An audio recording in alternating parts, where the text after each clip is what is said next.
I will never tire of this vista. The endless fields, the boundless skies. 'Tis a sight to make a man forget his cares. But not his purpose, I trust. Might this be a fitting moment to tell us what we are doing here?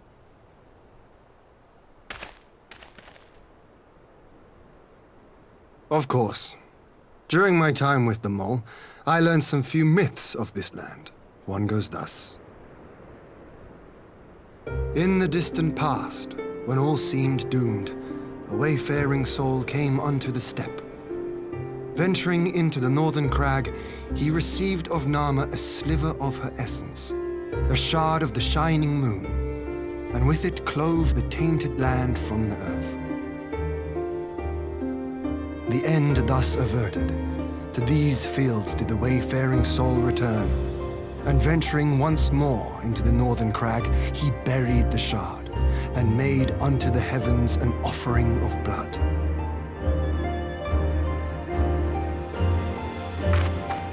A tainted land cloven from the earth and an offering of blood to the heavens. Azizlar and Dalamud. That was my thinking, yes. And you believe that yonder mountains hide an artifact possessed of sufficient power to raise Azizlar up to the heavens. I suppose that might suffice. Worth a closer look, would you say? I would.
Such an abundance of ether.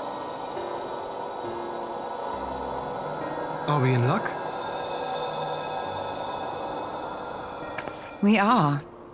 This is an Allagan artifact, most likely built to regulate the flow of ether.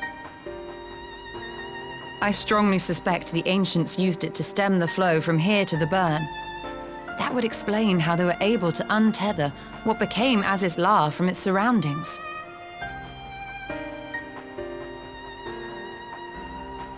But were we to throw open the floodgates, the resultant deluge would surely be sufficient to raise our wall. And in restoring the flow, we may also restore life to the wasteland.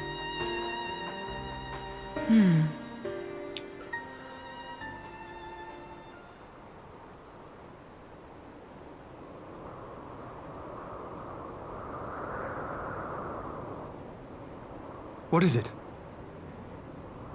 While the device itself harbors a surfeit of ether, the opposite is true of the surrounding area.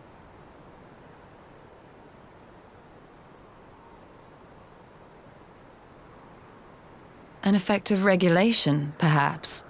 A similar phenomenon seemed to be occurring in Doma.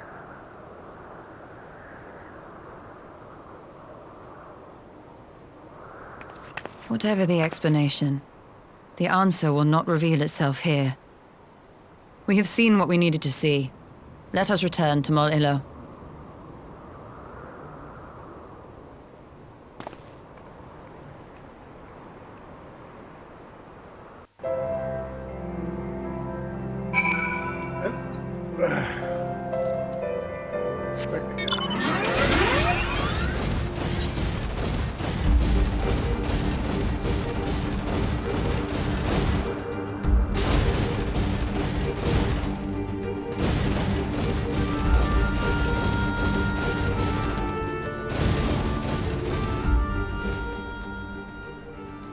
Oh, I need to shop over.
Yes! This spot shall serve as well as any. I shall enjoy this harn. Is this truly necessary? Have you no peaceable way of making decisions? Speak not of peace. You stand before proud warriors of the Dathal. In the heat of battle do our souls burn brightest. We lay low the strong that we may rise higher. That is our way. The way of might. There is no other. Oh, they do not want for conviction.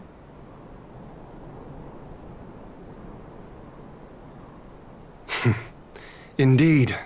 It's what makes them such dangerous enemies, and such useful allies. Enough talk! It is time to fight!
Do our souls sing!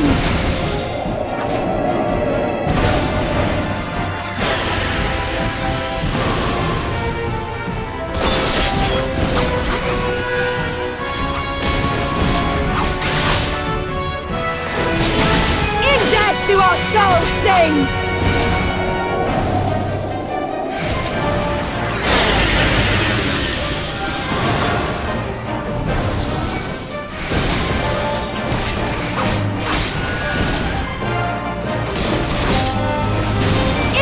Do our souls sing!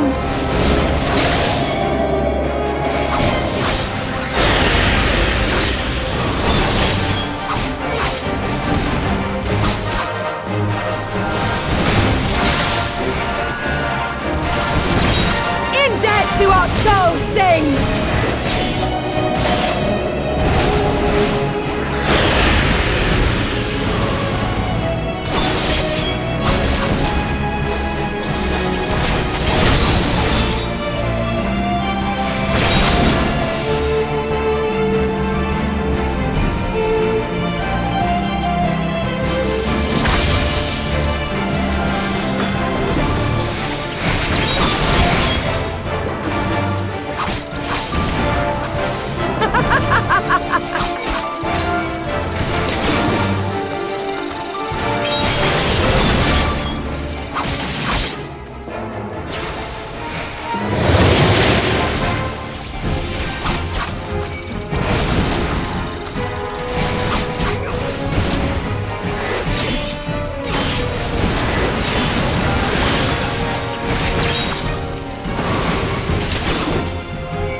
death do our souls sing!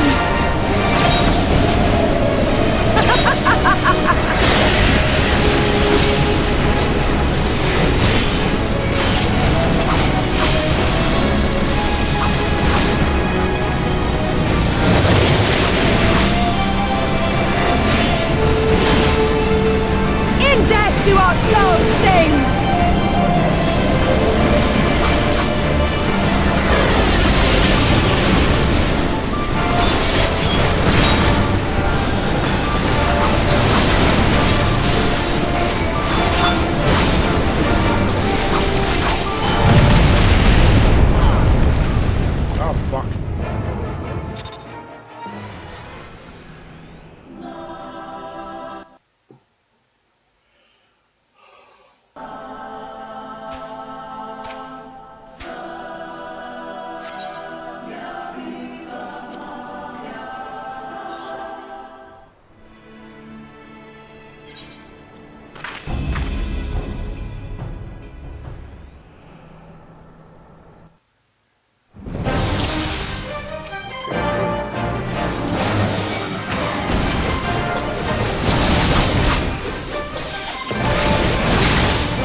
Do our souls sing!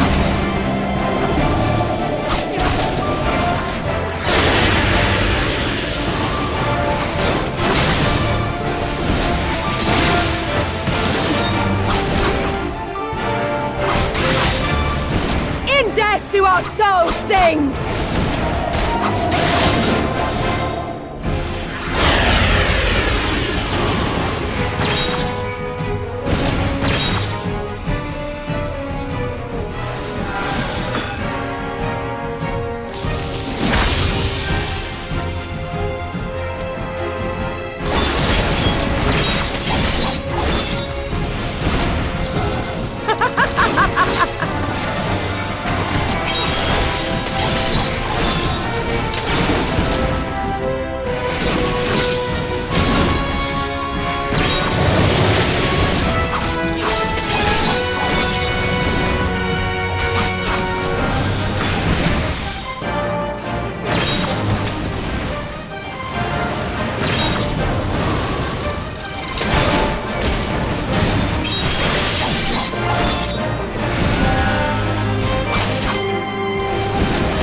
In death do our souls sing!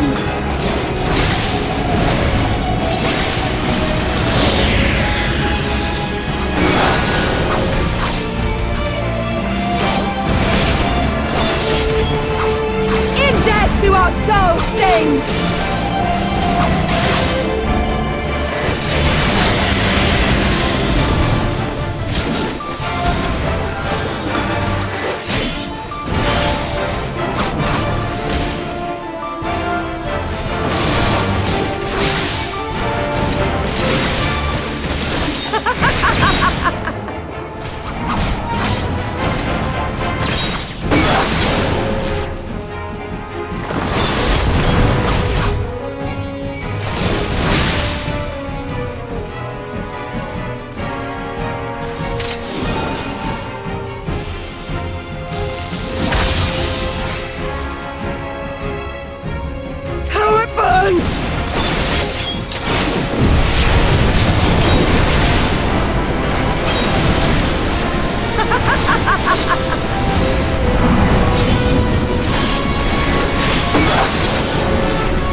do our souls sing!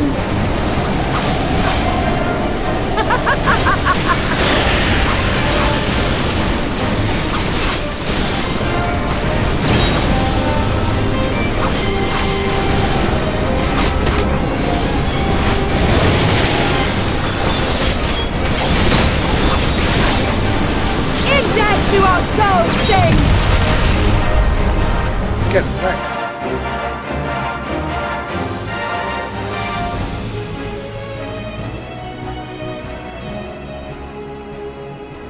Yes! Yes! Not since the Nardum has my soul burned so!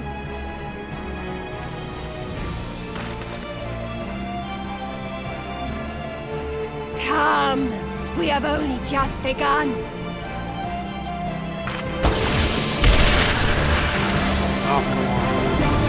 Enough! You were not granted leave to set the steppe ablaze.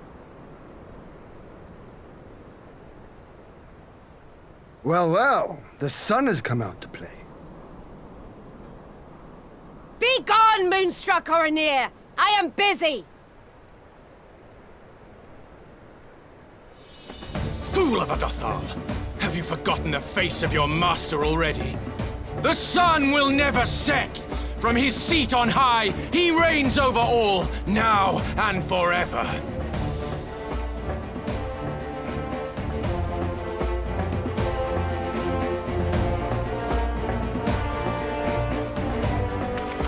Yet what should he find here but a battle to determine the fate of the steppe? A battle waged without his blessing.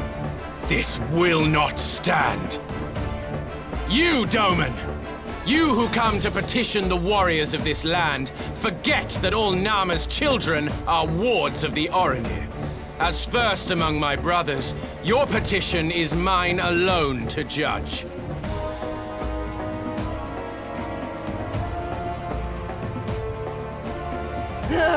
These words are as wind from a horse's backside. Plentiful, but your axe sings more sweetly. Let her speak for you.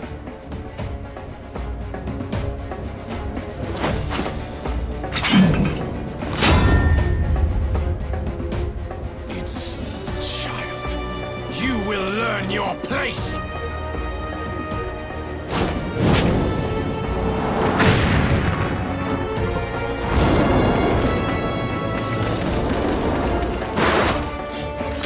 Forgive me, Brother Magni, but we have an arrangement with the Dothal. We will not abide any interruptions.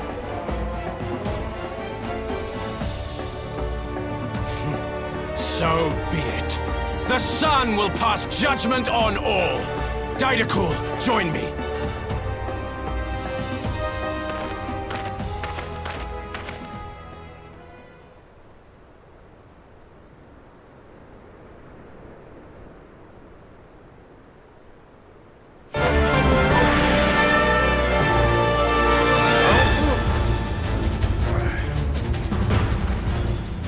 The sun is in good company. We may dance alone.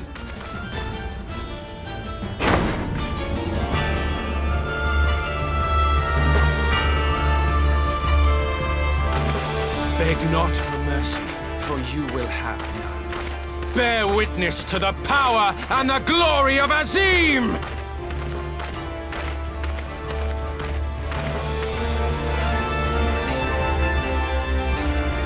Constantly at each other's throats like rabid dogs. Gods, I'm turning into her. I have not the patience for this, but if we must fight, let us at least be brief. Come.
down before me!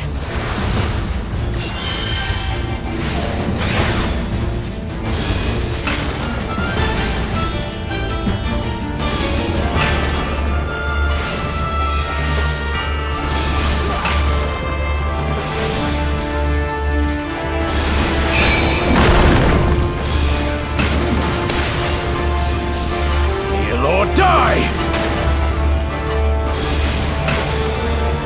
Bow down before me!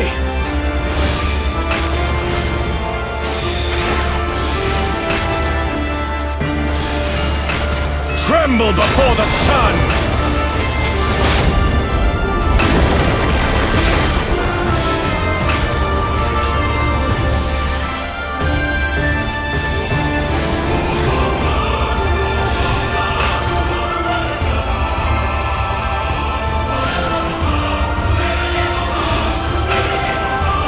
Let us be about it!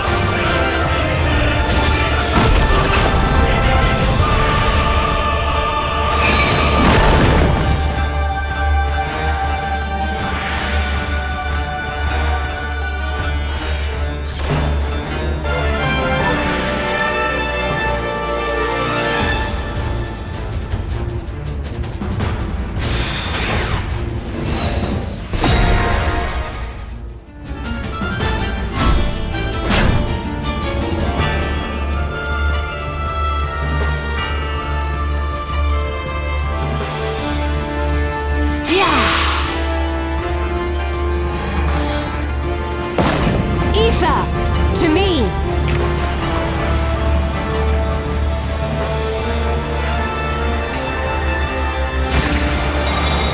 Have at you!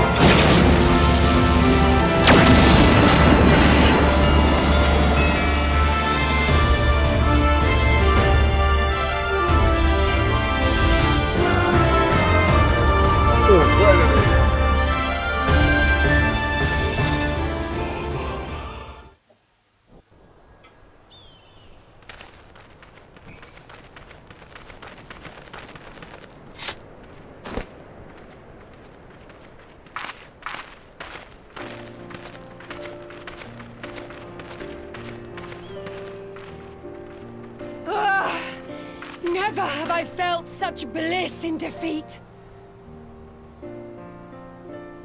'Twas a battle to burn soul and flesh to ash. We Dothal will lend you our strength as promised. Narma's power is yours to wield.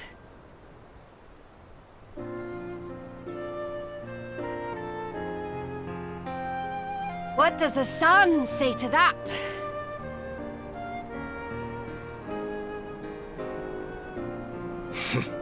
The sun is not driven by base motives such as yours. But they have been judged and found worthy.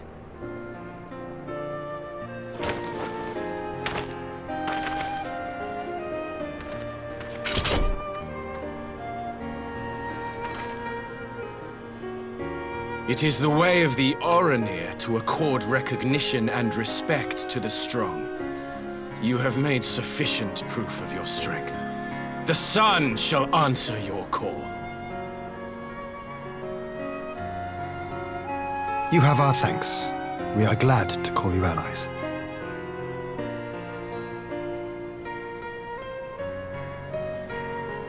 You? By what are you called?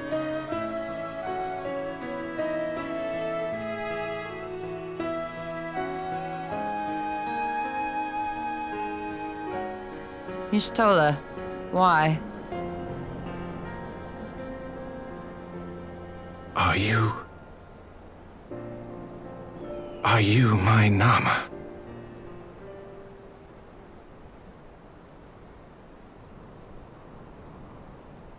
I beg your pardon? In battle, you shone with all the majesty of the full moon's light. Your healing touch, the embodiment of the Dusk Mother's love.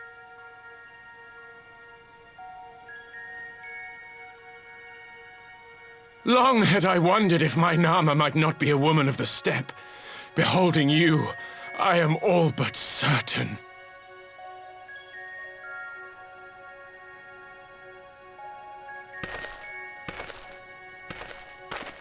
Now, look into my eyes. Could it be? Could you be?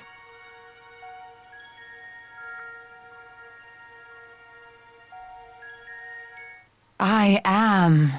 Not interested, little son. Try again when you've become a man. Little?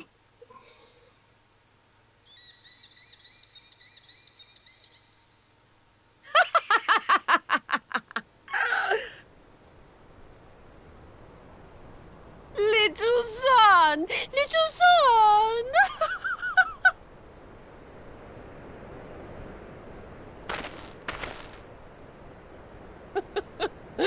Does it pain you, little son? Crave you salve to soothe the ache? Fire to sear the wound in your heart?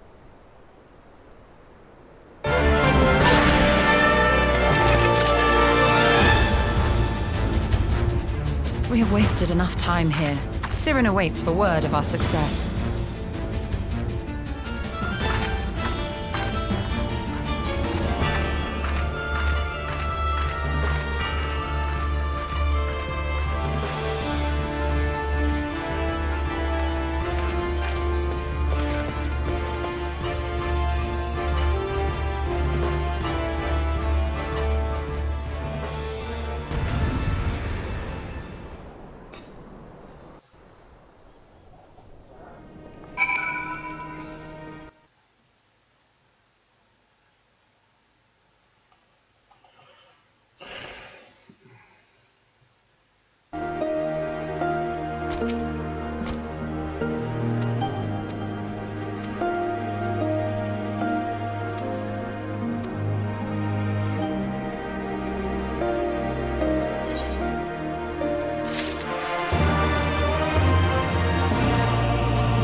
Did it work?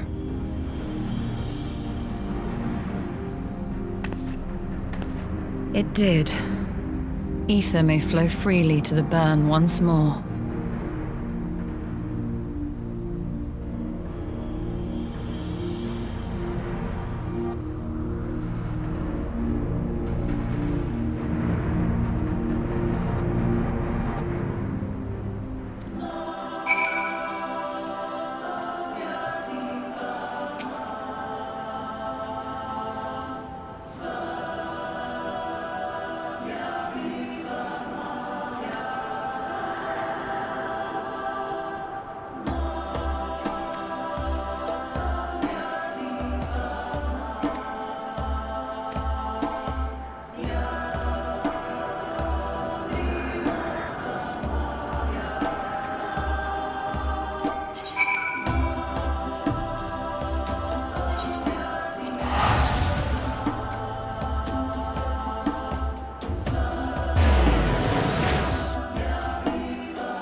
Mistress Lys, Commander Aldin, it gives me great pleasure to formally welcome the city-state of Alamigo to the Eorzean Alliance.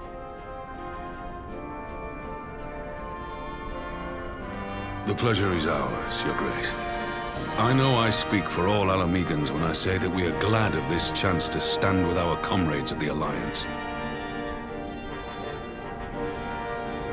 And we, for our part, are glad indeed to be able to welcome friends both old and new.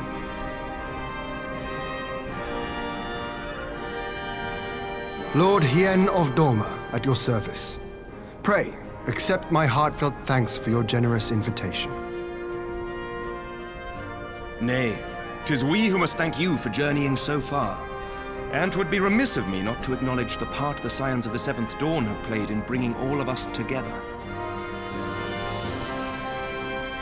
In times of great unrest, you and yours have been our constant companions, without whom we would not be here.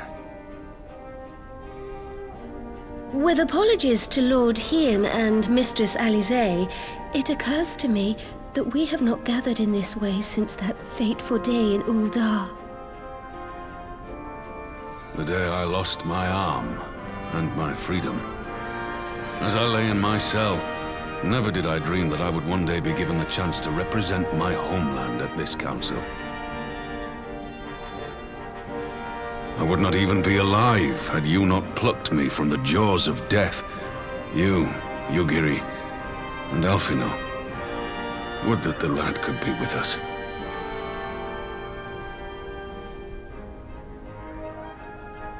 I too owe my presence here to Alphino, in so many ways. Until such time as he returns, I mean to carry on his good work as best I can.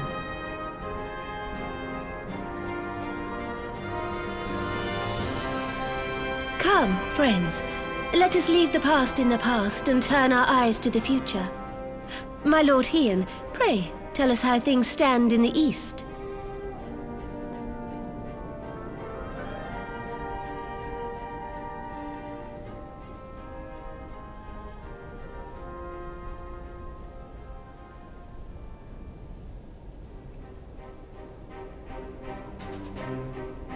Having heard the rumors of dissent in Garlemald, I dared to dream of a peaceable solution. The Empire will not so easily change its ways. If the Garleans have a mind to take back Doma and Alamigo, we'll be hard-pressed to stop them, even with the might of 6 nations. But while we lack the strength to fight the tide, a course may yet present itself, if we read the winds aright. The winds suggest but one course to me. One which leads from the sea unto the river and thence to the source of all our woes. The Ascians. Indeed. All here have felt their blighted touch. It was the bringers of chaos who nurtured the Archbishop's tyrannical ambitions. They who bestowed upon him the secrets of summoning, as they have so many others before and since. And while they remain, we shall know no peace. Our objective is clear. The question is how to achieve it. That our enemy parades about in Xenos' skin poses problems in itself, but ere we get to them, how are we to infiltrate the Empire and get close enough to strike?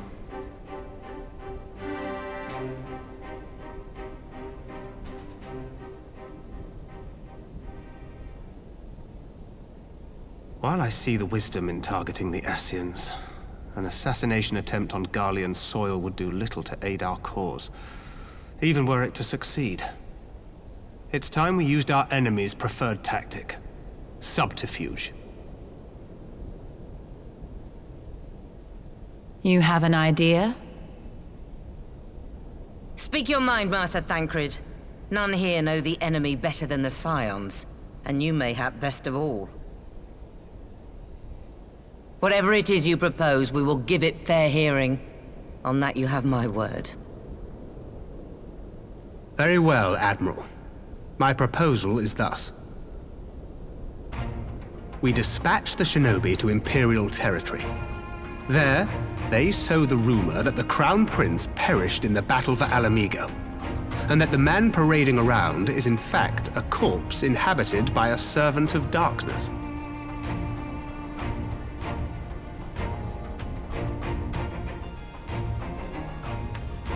Well, it does have the ring of truth about it.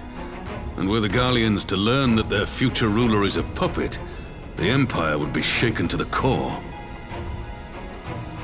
But at the risk of sounding stupid, would they actually believe such an unlikely story? I didn't. Ordinarily not. But prior to his miraculous recovery, rumors of Xenos' death had already begun to circulate around the Empire. Ultimately, however, what the masses believe is not our chief concern. Our true objective is to create an opening for rival factions within Garlemald to exploit. Just as a war of succession erupted in the wake of Emperor Solus's death. A war which raged until but recently, plunging the Imperial House into disarray as nephew and uncle grappled for the throne. It is no coincidence that one of Varus's first acts as Emperor was to name Xenos heir apparent, family feuds being so tiresome when armies are involved. Not all welcomed his choice of successor, however. There is no shortage of individuals who aspire to the throne, who would jump at any chance to seize power. The news that Xenos is not only dead, but a puppet to diabolical forces would be too enticing to ignore.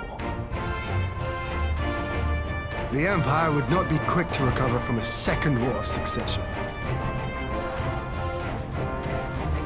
I am no stranger to infiltrating Imperial territory. With a team of operatives gathered from among the Alliance's finest, the plan should have a reasonable chance of success. Doma already has shinobi in place throughout the provinces. We stand ready to act, and act we must. What say you all?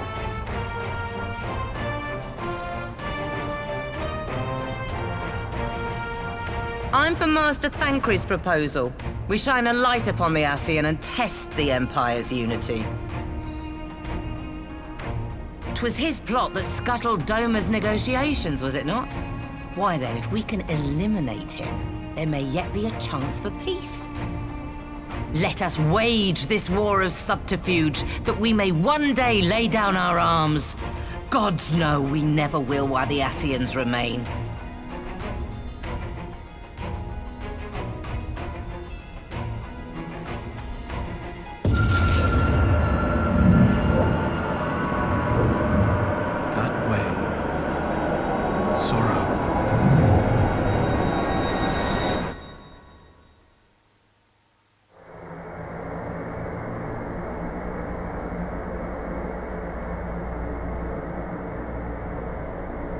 History must be changed.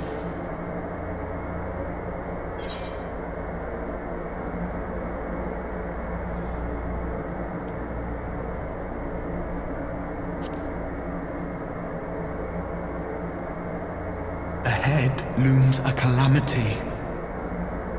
Ahead looms light, expunging all form and life. Twin dooms only you can forestall. Only you. What's the matter?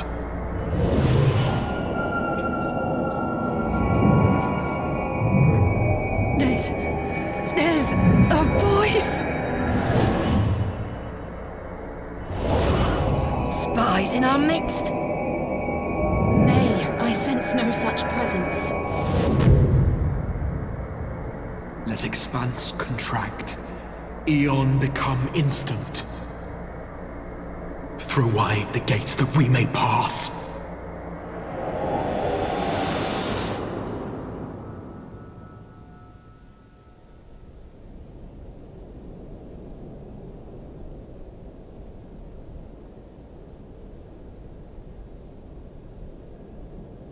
Is it over?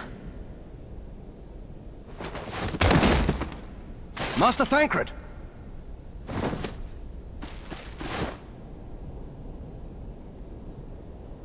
12 for Fend. Bear him to a private chamber. Have every healer make ready. Swiftly!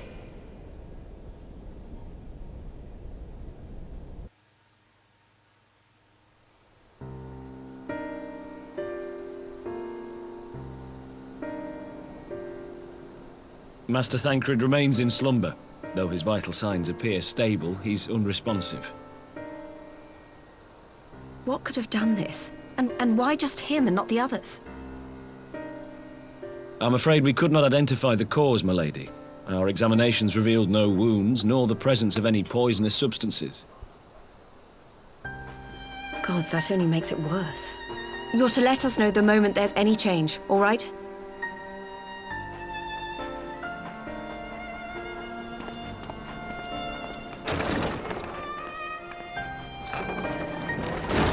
Thank you for coming. Knowing Thancred, he would apologize for being otherwise engaged at so crucial a juncture. In gifting us a course of action, Thancred sowed the seed of all that is to follow. We have but to nurture it as best we can. To him, I would say, rest easy, that he may wake to enjoy the fruits of our labors. Now, the matter of the mysterious voice must not be forgotten.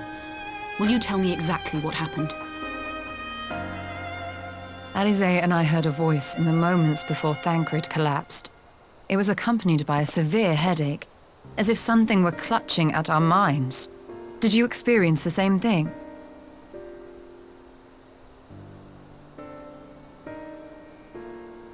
So, in between the voice and the pain, you felt as if you were somewhere else entirely.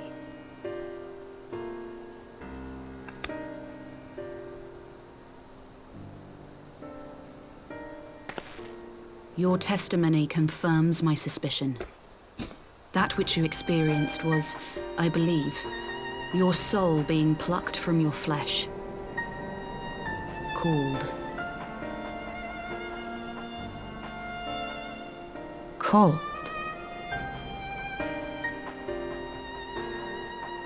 I myself examined Thancred.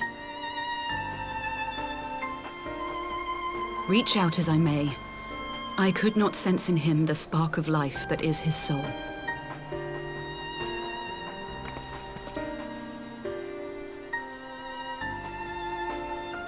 That Thancred alone was stricken so is likely due to his heightened sensitivity to the effects of ether, a consequence of his prior possession by the Ascian La Habrea.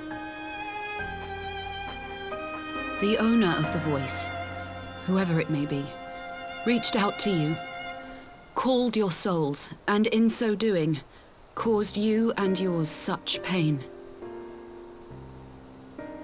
But if that's true, where exactly are we being called to? I know not. Yet one thing is plain. Whoever waits for you on the other side is possessed of a power unlike any I have ever known.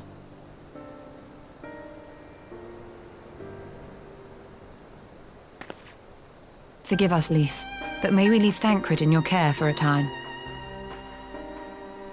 As if you had to ask. I may not be a scion anymore, but I'm no less a friend. Don't worry. I'll see to it that Thancred's well looked after. Just focus on solving this mystery, all right? Thank you, Lys. As the Elder Seedseer says, 'tis no ordinary individual we are dealing with. Nor can we discount the possibility of Ascian involvement. Whoever or whatever is behind this, the sooner we find out, the better.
Urianger!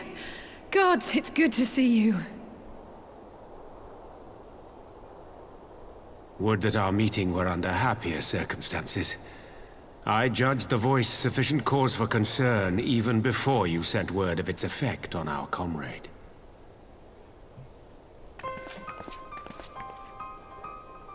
You heard it too, then?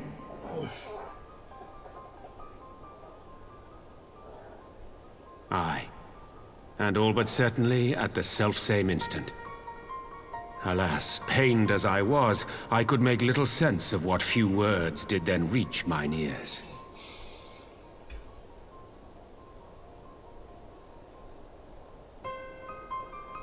Who do you think is responsible? Could this be the Ascians doing? That I cannot say. Not when so little is known. Ere I indulge in speculation, I would examine Thancred with mine own eyes. To Alamigo, then, without further delay. One other thing. During my visit to the Far East, I observed a strange phenomenon. Thou referrest, I presume, to the localized reduction in etheric density. Well, that spares me the trouble of an explanation. Yes, I noted precisely that at two apparently unconnected locations. I take it the phenomenon is not limited to the Far East. Indeed not. Of late, our agents charged with surveilling the beast tribes have spoken of little else. In every corner of the realm, they tell of places in which the ether hath grown thin. Naturally, my suspicions first turned to primal activity, but the areas thus affected betray no evidence of summoning. I must confess to being quite perplexed. If the same phenomenon is being observed in multiple locations on opposite sides of the world, we may safely discount regional factors. Needless to say, this warrants further investigation. Indeed. I shall make it my task to...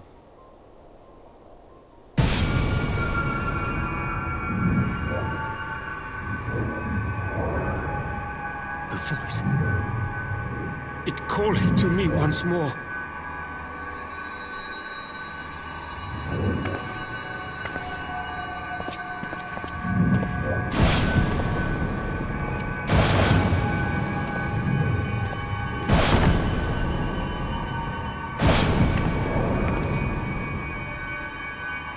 I hear it too.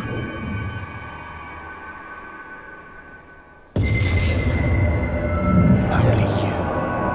Only you. No! Ishtola! Urianger! Throw wide the gates.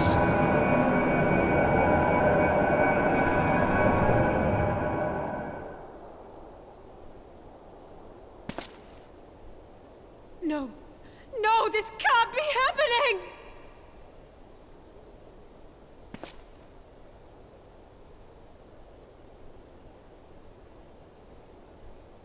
Y'shtola! Urianger! Open your eyes!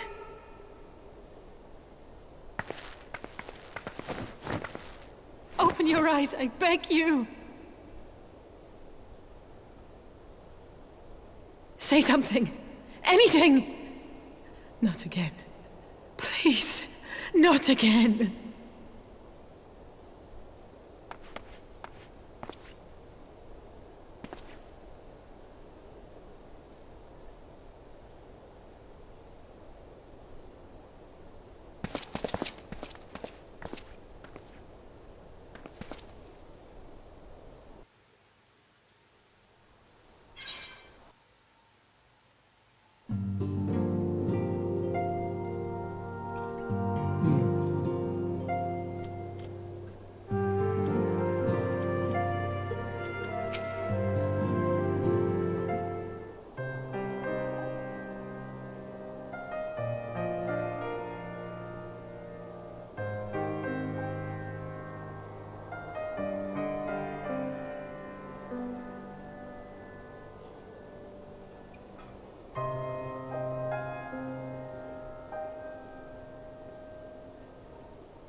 Here he is, my lady.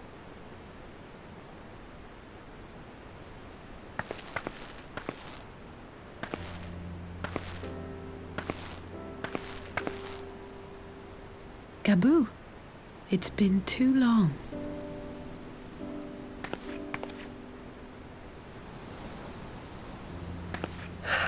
I'm afraid there's been no change. If he can see or hear us, he has given no sign. I see. You're still fighting. I'm proud of you.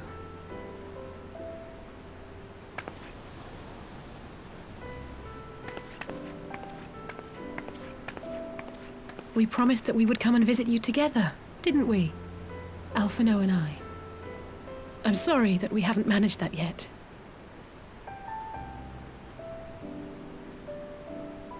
You know, with the three of us like this, does it not remind you of that night? Of the stars beyond count twinkling in the heavens? I was feeling pretty low back then. Powerless. But I knew that my brother was close by if I needed him, and that the others would be waiting for me back at the Rising Stones. Not like now.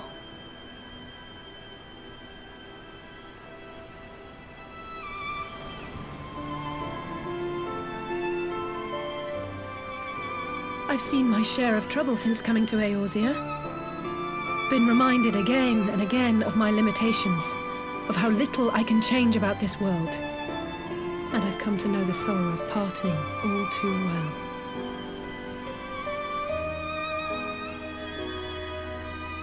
But to have the people I hold dear struck down before my eyes, and be powerless to help them, that I cannot bear.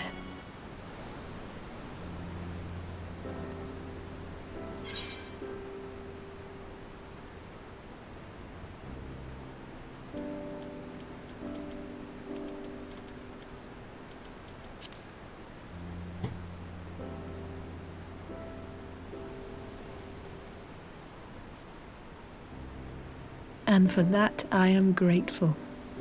I don't know what I would do without you.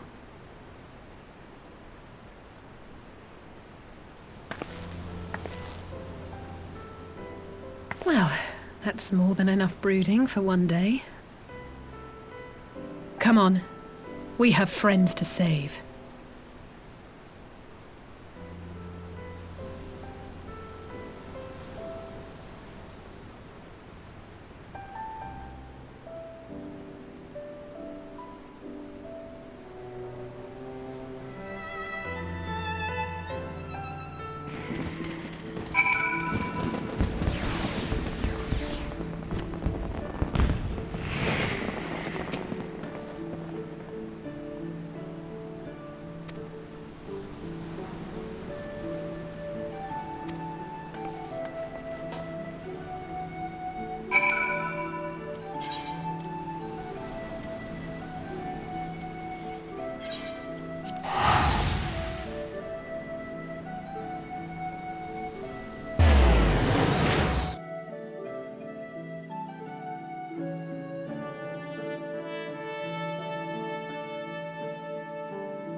The populares no longer present an obstacle. Now is the time to bring the Empire's might to bear. A word from your radiance is all it takes. But one word, and the Imperial army will fall upon Alamigo as a pack of bloodthirsty wolves and tear that feeble nation apart.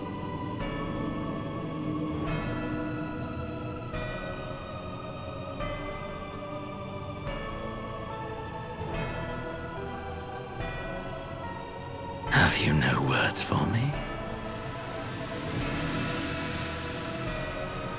Despite the lengths I go to, an emissary playing the part of a fool.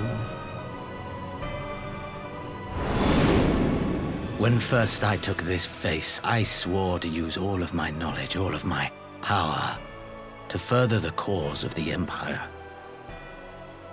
My deeds stand testament to my commitment. And with this adamant flesh at my disposal, I could destroy the Icon Slayer as easily as one might swat a fly. Why do you hesitate?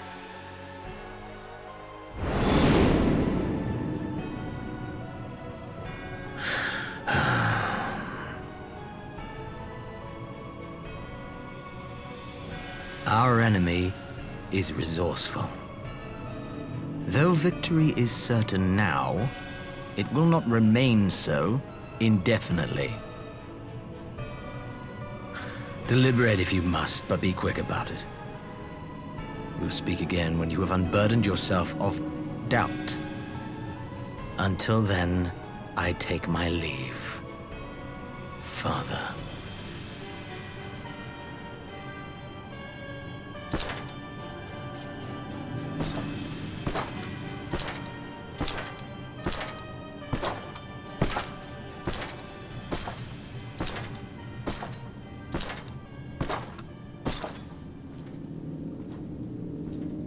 I should be the one to sigh.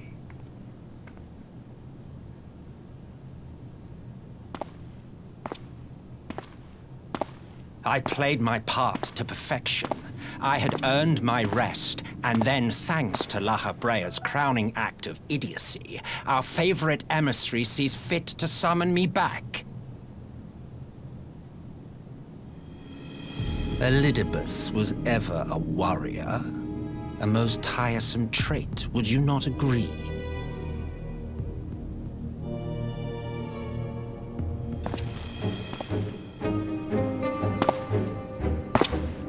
What? Have you no words for me either? No matter. I've long grown weary of this mummery. Now, my dearest grandson, let me remind you of your place in the simplest of terms.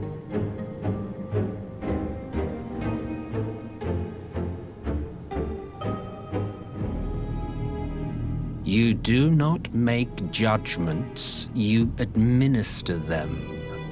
Swiftly and to the letter. Naught else is your concern.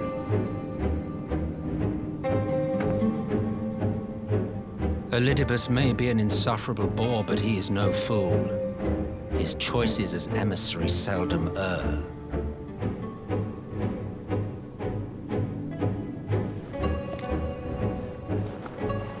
If aught threatens the balance twixt light and dark, it falls to you to remove it.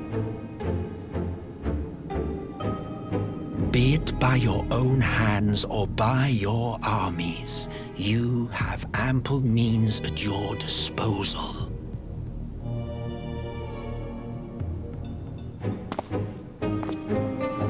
That is why this empire exists, why I built it.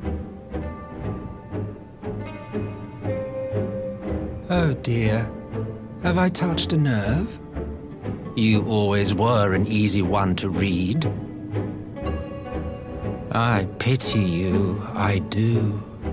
As they say, ignorance is bliss.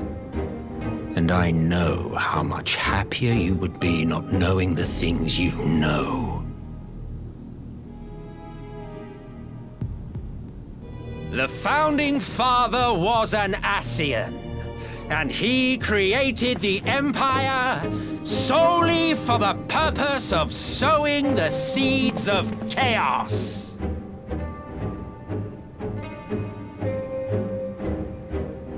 Don't take it personally. I merely do my duty.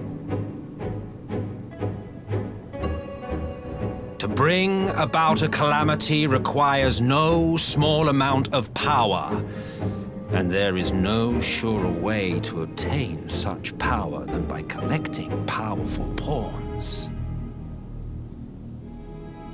To that end, I have labored long and hard, and I must say I am quite pleased with my handiwork, paltry though it seems in comparison to Alec.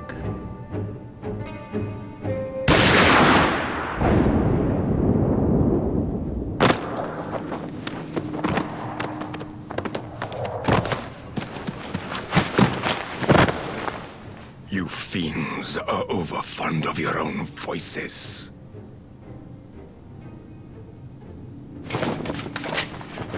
Mark me, Ascian. Man is the master of his own destiny.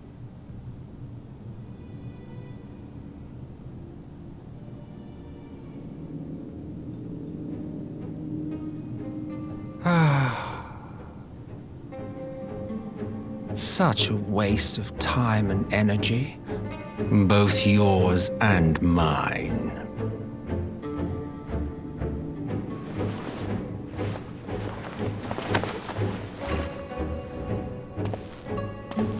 Lest you forget you are Emperor now. If you wish to spout drivel about man's destiny, save it for the masses. It will serve to give them a sense of purpose, and you pliant pieces for the game.